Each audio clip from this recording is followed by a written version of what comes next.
E aí pessoal, beleza? Prontinhos agora para a aula de redação? Só lembrando que na aula anterior nós aproveitamos o momento lá presencial para fazer exercícios em dupla. Fizemos exercício de contra-argumentação, lembra? Pegamos temas polêmicos, aí cada um fazia o seu argumento, o outro tinha que contra-argumentar. Depois na outra aula ainda a gente fez aquela atividade que tinha o caso para a gente analisar e a gente também teria que contra-argumentar. Então foi uma atividade diferenciada, foi uma aula diferenciada e hoje a gente vai pegar um pouquinho da parte teórica e vocês podem continuar escrevendo, tá bom? Podem continuar durante essas semanas que vem aí, mandando ver nos textos, tá? Que a gente vai dar um jeitinho de corrigir como a gente já tinha combinado, beleza? Se você tiver dúvida eu vou estar online aí no período da aula, tá? E é só entrar lá no grupo e mandar sua pergunta, beleza? Vamos então para nossa aula propriamente dita? Então vamos lá. Então a gente vai falar aí sobre o panorama da redação no Enem e nos principais vestibulares, certo? Falar um pouquinho dos critérios básicos para você escrever uma boa redação, seja em qual for a universidade. As competências que são exigidas, as 5 competências que o Enem exige lá na sua redação. E vamos falar um pouquinho mais da número 5. Pontos de vista e depois também comentar um pouquinho mais sobre exercício, tá bom? Vamos lá então. Primeira coisa que a gente tem que saber, critérios para escrever uma boa redação, é que tem que ser seguindo a norma padrão. Então o registro formal é importante, todo mundo sabe disso, mas às vezes a gente acaba confundindo. Isso faz a gente entrar já diretamente no segundo ponto, que é justamente a linguagem escrita sem marcas de oralidade. Nós temos muitas marcas de oralidade, cada um tem os seus trejeitos, e a gente coloca um né, utilizamos tá, e maneiras informais de colocar, às vezes a gente erra numa concordância ou coisas do tipo, né? Mas no texto dissertativo argumentativo ou nos textos de vestibular, nós não podemos. Tá? Então você tem que seguir a norma padrão. Esquece a questão da oralidade, não coloque esse tipo de coisa. Quando é necessário alguma coisa assim fora do comum, é sempre obrigatório colocar entre aspas. Mas no caso do texto dissertativo argumentativo, quase isso não vai aparecer, tá bom? Correção ortográfica, prestar muita atenção. Às vezes você tem errinhos que parecem bobos, mas isso vai descontando um pouquinho aqui, um pouquinho ali. Quando você vê, a sua redação perdeu muito por questãozinha de acento, de trocar uma letra, de fazer erros assim básicos, bobos, ortográficos. E o tipo específico que a gente vai estar falando é dissertativo argumentativo, mas lembrando que, por exemplo, se você for prestar a Unicamp, eles trazem vários tipos diferentes de textos. Então a gente tem que estudar depois esses gêneros que podem cair, que já caíram, alguns que se repetem e possibilidades daí para frente, tá? Mas a gente vai falar sobre isso nas aulas específicas, tá bom? Então vamos lá, Unesp, falando um pouquinho da Unesp. Então você dá uma olhadinha e acompanha comigo os tópicos. É o texto dissertativo argumentativo, com textos longos na sua coletânea, tá bom? E os temas são temas bem ligados à realidade. Não são aqueles temas difíceis de explorar, não são temas assim que você precisa ficar filosofando demais, como é mais o caso da FUVEST, tá? Então a Unesp é um pouquinho mais tranquila nesse nível. Dá uma olhada também aí que fala que espera que o aluno desenvolva uma ideia, um problema ou um questionamento com uma consideração final que deve estar de acordo com os argumentos expostos. Isso é básico. Você tem que ser coerente com aquilo que você escreveu. E parece muito simples, mas quando você está escrevendo, às vezes na pressão, ou às vezes dependendo da temática que você está escrevendo, ou o ponto de vista que você escolheu, você acaba se confundindo. Então toma cuidado com isso, tá bom? Você desenvolver uma ideia e ser coerente até o final. Você também tem que lembrar que as ideias favoráveis e as ideias contrárias precisam estar, de alguma forma, elas podem aparecer, na verdade, no seu texto. Lembra do que a gente falou da contra-argumentação. Não é obrigatório, mas você pode, dependendo do tema, colocar, olha, né, os que são a favor desse ponto afirmam que, e aí você vai lá e fala, porém, né, aí você vai desconstruir esse argumento que é contrário ao seu. Uma coisa importante é que não precisa de proposta de intervenção e isso é algo que é especificamente do Enem, tá bom? A FUVEST, o que a gente tem que saber da FUVEST? Também é texto dissertativo argumentativo, só que agora a reflexão é mais profunda. Então você vai ter que levar em consideração questões filosóficas, ideologias. Então você ter os pensadores aí para você poder citar, para você poder se basear e escrever o seu texto é muito legal. Então olha lá, espera-se de um texto que seja um texto bem articulado, que vai além da coletânea, e você vai fundamentar então a sua tese naquilo que você tem de conhecimento prévio. Então seu repertório pessoal é muito importante nesse texto também. Título pode ser pedido ou não. Então você fica atento ao enunciado e pronto, tá? Não foge muito aí do que é nos outros vestibulares. A Unicamp tem 2 textos distintos, né? Os gêneros são diferentes e só vão ser divulgados no dia. Então você tem que ler bastante, você tem que treinar bastante e conhecer os vários gêneros que podem cair ou que já caíram. Então carta convite, manifesto, carta aberta, verbete, tudo isso já caiu. Então você tem que ficar atento e conforme for passando o tempo, a gente foi estudando aqui juntos, né? Nós vamos treinar e vamos fazer um apanhado aí dos maiores gêneros, as possibilidades maiores que vão ter para você estar bem preparado, certo? Mas não tem muito segredo não, porque é tudo que você já viu no ensino médio. E no ano passado, o aluno poderia escolher, né, entre um dos 2 temas propostos e ele tinha que falar, escrever, um deles seria em forma de um podcast e o outro em forma de crônica. Então veja só que interessante. Então você tem que saber que o gênero aqui nesse caso já não é dissertativo argumentativo, tá bom? O Enem. O Enem tem as 5 competências e todo mundo fala delas. A primeira competência, que é exigida na redação, demonstrar domínio da modalidade escrita formal da língua portuguesa, que é o que a gente já falou. Saber escrever direitinho, tudo certinho, seguindo a norma, sem muita invenção. A segunda competência é compreender a proposta de redação, aplicar conceitos das várias áreas do conhecimento para desenvolver o tema dentro dos limites estruturais do texto dissertativo argumentativo em prosa. E eles colocam, né, em prosa, porque vai que algum doidinho resolve escrever lá em forma de poema, não pode, tá bom? É um texto dissertativo argumentativo e ele quer saber nessa segunda competência se você entendeu o que ele pediu, se você entendeu a proposta e consegue aplicar as outras áreas do conhecimento. O Enem tem isso, de fazer essa ligação, de entrelaçar a multiplicidade, né, dos conhecimentos todos, a interdisciplinaridade é muito importante, então você ficar atento a isso, beleza? Terceira competência, selecionar, relacionar, organizar, interpretar informações, fatos, opiniões e argumentos em defesa de um ponto de vista. Aqui é um ponto que você tem que tomar cuidado. Por quê? Dependendo do tema, dependendo do seu repertório, você vai ter muita informação. E eu espero que seja assim mesmo, que você tenha muito conhecimento para poder colocar lá no seu texto. Só que aí vem um cuidado que você tem que tomar. O que é que eu vou selecionar? Quais são as informações melhores, pertinentes, que são mais fortes para fortalecer o meu argumento?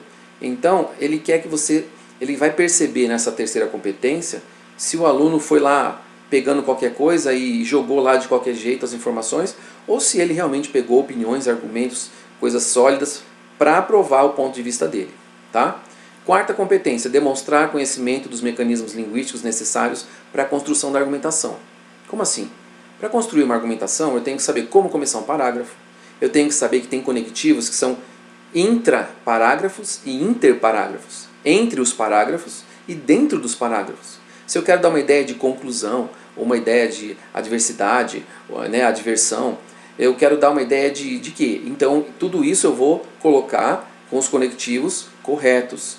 Então, você vai ver os tipos de orações que você vai usar, né, as subordinadas. Então, tem muita coisa que você deve colocar agora em prática no quarto item, que é justamente mostrar que você conhece, que você está fazendo uma afirmação, que essa afirmação tem uma comprovação, e que essa comprovação tem um exemplo, e que esse exemplo você ligou com esse conectivo, porque você quis dar uma ideia de conclusão, uma ideia de explicação, uma ideia de oposição, uma ideia de alternância e por aí vai, tá bom? Então é importante também esse ponto. E o quinto é elaborar proposta de intervenção por o problema que foi abordado, respeitando os direitos humanos. Então, antes você zerava a redação se você ferisse os direitos humanos. Agora você não zera, mas você perde aí uma boa porcentagem da nota, tá bom? O fato é que você deve levar em consideração os direitos humanos, tá bom? Quando você estiver escrevendo o seu texto e estiver fazendo principalmente a sua intervenção. Falando da intervenção, a gente tem que conhecer direitinho para escrever de maneira bem adequada. Então olha só, como que é a proposta de intervenção? É a conclusão da sua redação do Enem.